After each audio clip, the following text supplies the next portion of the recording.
य इदं परमं गुह्यं मद्भक्तेष्वभिधास्यति भक्तिमयी पराम कृत्वा मामेवेश्यत्य संशयः।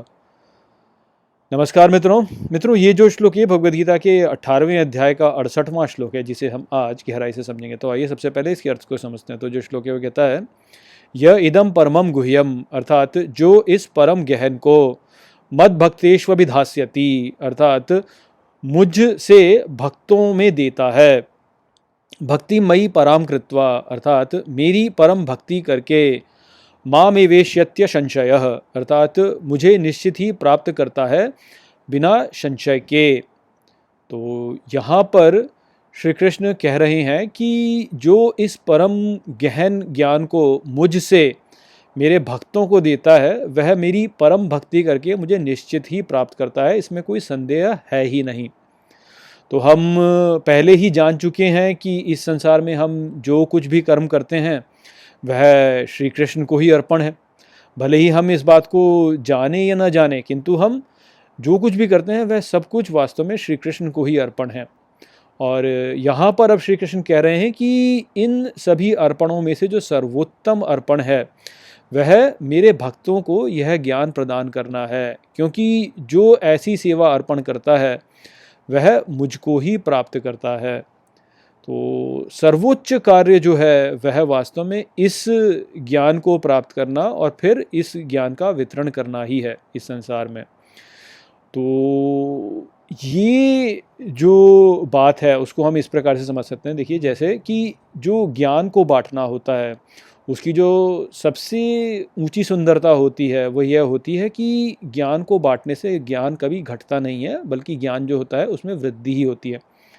जहाँ भौतिक धन को आप देखेंगे तो यदि आप भौतिक धन का वितरण करेंगे तो उससे भौतिक धन जो है वह क्षीण होता चला जाएगा, किंतु यदि आप ज्ञान का वितरण करेंगे तो ज्ञान के वितरण से ज्ञान कभी क्षीण नहीं होता, उसमें सदा वृद्धि ही होती है।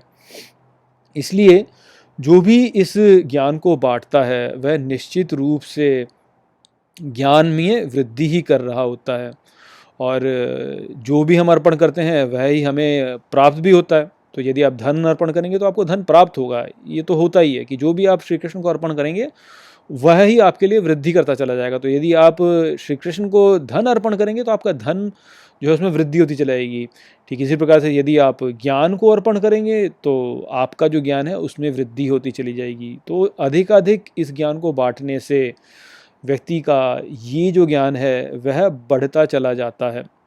तो ज्ञान में वृद्धि के साथ निश्चित ही व्यक्ति जो होता है वह ईश्वर के समीप बढ़ता चला जाएगा, क्योंकि वह जो ज्ञान है वह उसका बढ़ रहा है।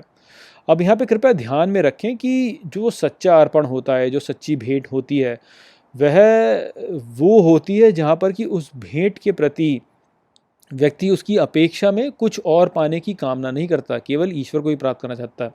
तो यदि आप श्री कृष्ण को धन अर्पण कर रहे हैं तो ये जो धन आप अर्पण कर रहे हैं आप ये सोच के नहीं कर सकते हैं कि भाई मैं तो धन और प्राप्त करूंगा इसलिए मैं श्री कृष्ण को अर्पण कर रहा हूँ। ऐसे कर रहे हैं तो फिर तो आप धन के लिए अर्पण कर रहे हैं। तो आप जब श्री कृष्ण को धन अर्पण करें तो यह ही सोच के करें कि मैं ईश्वर का सेवक हूँ, इसलिए मैं ये धन श्री कृष्ण को अर्पण कर रहा हूँ। तो ठीक उसी प्रकार से जब व्यक्ति इस ज्ञान को अर्पण करता है तो उसको भी इस बात का ध्यान रखना चाहिए कि वह इस ज्ञान का वितरण यह सोच के ना करे कि इसके प्रति मैं कुछ और प्राप्त करूँगा। जैसे कि मान लीजिए कोई इस ज्ञान को केवल इसलिए अर्पण करने लगे कि वो सोचे कि अरे मुझे और जो है और मेरे शिष्य प्राप्त हों, मुझे और चेले प्राप्त हो। यदि इस प्रकार से ज्ञान का अर्पण करता है या ज्ञान का अर्पण करता है कि मुझे एक आश्रम में वृद्धि करनी है, मेरे आश्रम को बढ़ाना है और फिर मैं उससे जो है अपने आश्रम को चलाऊंगा और खूब सारा धन कमाऊंगा, इस प्रकार से यदि कोई व्यक्ति इस ज्ञान का वितरण कर रहा है तो फिर उससे वो लाभ नहीं होगा। यह लाभ केवल व्यक्ति को तभी होता है जब वह इस ज्ञान का वितरण केवल ईश्वर को अपनी ओर से एक आहुति के रूप में प्रदान करता है कि मुझे इस ज्ञान के प्रति और कुछ प्राप्त करने की आकांक्षा नहीं है, मैं केवल इस ज्ञान के वितरण के द्वारा श्री कृष्ण को प्राप्त करना चाहता हूँ।